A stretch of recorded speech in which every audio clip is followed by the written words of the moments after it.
Starting with the Luacore exploit. So Luacore got updated to version 2.2, which of course added the kernel exploit to allow us to jailbreak the PS5 up to firmware 12.0, allowing firmwares from 10.20 to 12.0 to now be jailbreakable if you have the game Star Wars Racer Revenge, of course.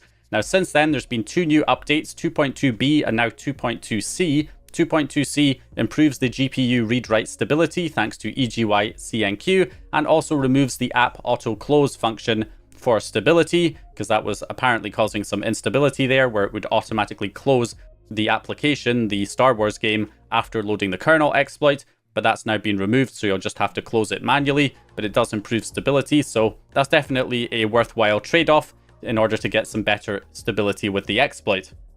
Now, we also got the release of Kstuff now, so it's no longer a test release. We now have the full release from 3.0 to 12.0 now supported with Kstuff. So you can see there added support up to 12.0. So again, 10.20 to 12.0 now supported with Kstuff.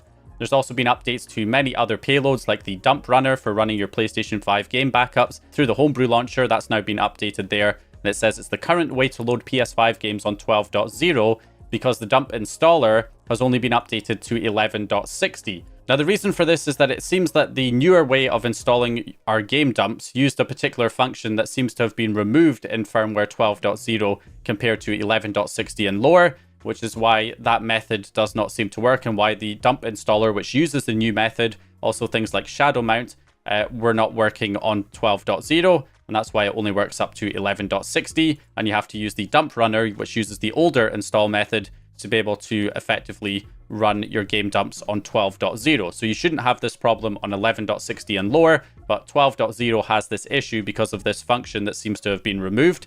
So that's an issue at the moment. Now, it seems workarounds are being worked on because there is the ShadowMount, which I have tested, ShadowMount Plus from Luac0re. They're trying to dial in the performance and stability of this. You know, this is trying to accommodate firmware 12.0. As you can see, we've got improved Kstuff auto pause behavior and added support for firmware up to 12.0. So you can still use ShadowMount, the normal ShadowMount functionality, up to firmware 12.0 now. But because of this difference with 12.0, it seems there needs to be a separate version for 12.0 because the way that things are loaded on 12.0 needs to be different now to 11.60 and below. So that's why you now seem to have two different versions. You've got this version, which is for 12.0 only, and then you have this version for all of the previous firmwares 11.60 and below. And then there's also a custom version of Kstuff to be paired with this version of ShadowMount as well. So this version has been optimized for performance and reliability. And again, there's two versions, one specifically for 12.0 and another one for the 11.60 and below. So I have been trying these methods on 12.0. The dump runner seems to work pretty well. On my 12.0 system, I'm able to load my game dumps. ShadowMount, when paired with the Kstuff 12.0, that is also working now. I'm getting the games detected and they're being added to the home screen and I'm able to launch them. Although quite often I am getting issues where the game just randomly crashes. But I have found that the stability can be significantly improved by just adding a longer Kstuff delay. So a longer delay to when Kstuff pauses after loading the game. So that does seem to help quite a bit with stability at the moment. So if you don't want to be a beta tester, I'd probably recommend waiting a little bit longer before diving into this exploit. But if you don't mind testing things out and dealing with some instability right now, then you can check out my early setup guide, which shows you how to set up the jailbreak. And then once you have the jailbreak set up and you load Kstuff, you can then use Netcat GUI to send any other additional payloads like ShadowMount over to your console as well and try things out. So, and we also now have a backup file from Sonic ISO, which can be used to restore the exploit onto a console that does not have an activated account. Obviously, though, restoring somebody else's backup does effectively factory reset your console. So I would always recommend making your own backup first before restoring somebody else's backup file, so that you don't permanently lose everything on your console. But now people who don't have activated accounts have a easy way effectively to get the exploit installed on their consoles. We're also getting successful backports now created for new PlayStation 5 game backups. So this comes to us from BestPig, who says, huge thanks to IdleSauce, who figured out the audio issue. Now we can fix the sound issue on new games and also for games that forced us to enable 3D audio, coming soon to a theater near you. So there was some issues with newer games with audio bugs, but that appears to have been resolved now. It's been figured out thanks to IdleSauce. So it looks like there will be a fix applied soon for those games. especially with new backports as well, so that we'll be able to backport the newer games on the older firmwares with working audio. So that is fantastic. We now have the app dumper also updated to 12.0, so you can dump your PlayStation 5 games, your retail copies, and turn them into playable backups. And beyond that, we also have a bunch of new PlayStation 5 game backups that are now playable. I did cover a handful of them in my previous update, but there's lots more game backups now playable. Just to name a few of them here, we have Doom the Dark Ages, Indiana Jones and the Great Circle, Silent Hill F, Split Fiction, Days Gone Remastered, Monster Hunter Wilds, and more. So a lot more playable PlayStation 5 game backups thanks to the release of this 12.0 jailbreak. So we also have progress updates on the Blu-ray drive implementation of the exploit here. So Dr. Yen Yen saying, I'm currently testing Poopsploit for BDJ. Unpatching BDJ is required if you're above 7.61, of course, and that can only be done while jailbroken. And on 10.20 to 12.0, that will require the Star Wars game, but no ETA on when it will be done. A new person to the scene is working on it. And then he also shared a screenshot showing the exploit loaded with the Blu-ray drive. So yeah, of course, to unpatch the Blu-ray drive exploit above 7.61, you have to run the Blu-ray drive unpatch payload, which requires another jailbreak to be able to do that. So for 10.20 to 12.0, that will need to be the Star Wars game to unpatch the Blu-ray drive jailbreak, so you can then jailbreak with a Blu-ray disc. But there might be some kind of Blu-ray unpatching services that appear to allow people without the Star Wars game to be able to get the jailbreak unpatched on their consoles up to 12.0. We may see services like that pop up once this Blu-ray drive exploit is released. We also have an update to Homebrew being developed using the Star Wars JIT exploit standalone without the kernel exploit, allowing us to run Homebrew up to the latest firmwares on the PS5.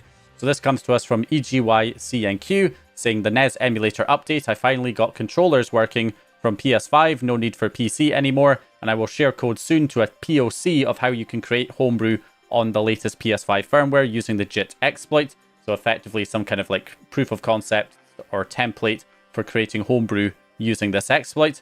And also he managed to get USB access without escaping the sandbox. So the next days will be super cool. Many more Homebrew ideas. So it looks like we could be getting some pretty interesting Homebrew stuff released here up to the latest firmwares using the JIT exploit with the Star Wars game. And of course, because it's the latest firmware, you can just get the digital version of the Star Wars game from the store, which is much, much cheaper than the physical copy that you need for the 12.0 jailbreak. So now I have to address the elephant in the room here. And this is a pretty unfortunate piece of news that has come out, which is that Gezine has basically decided to quit the scene more or less and is not going to be releasing new exploits.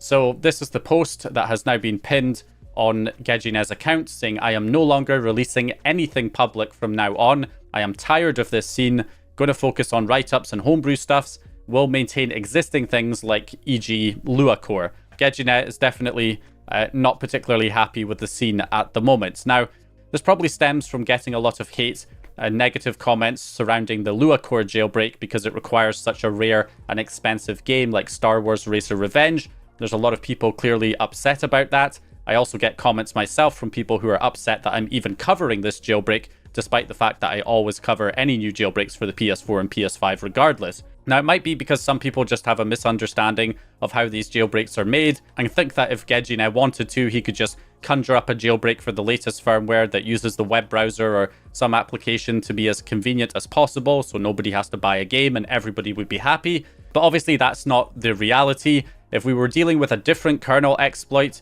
we could just load it using different userland exploits like the YouTube jailbreak, the Netflix and hack, or the YARP exploit. But the Poops kernel exploit has limitations, so we can only load it using userland exploits like the WebKit, BDJ, and Mastercore exploits, which is extremely limiting, and we haven't had a web browser exploit for years.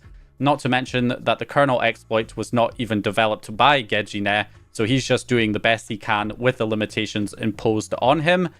And it takes a lot of hard work and dedication for these developers to find the right vulnerability in an application that has the needed conditions to be turned into a workable exploit, and then going through the process to actually make that exploit a reality and make it stable enough to be worth using.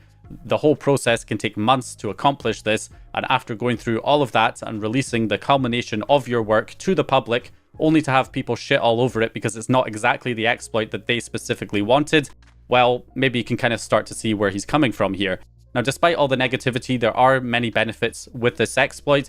People who have the game can now jailbreak up to 12.0. People on previous jailbreaks can now enjoy so many new PS5 game backups that could not be dumped on lower firmwares that they can now run on their console. And the Luacore exploit standalone is powerful enough to load homebrew applications on the latest firmwares with a cheaper digital version of the game that can be purchased from the store. But if we go by his statement here on Twitter, he is saying that he's going to focus on write-ups and homebrew stuff, so that could still mean releasing some homebrew applications that can be loaded through the Luacore exploit standalone on the latest firmware, similar to what EasyYC&Q has done with the NES emulator that he got working on the latest firmwares using Luacore, and also maintaining things like the Luacore exploit. So he still seems to be maintaining and improving his existing projects, and maybe also releasing some homebrew applications for Luacore in the future as well. So we might at least have that to look forward to.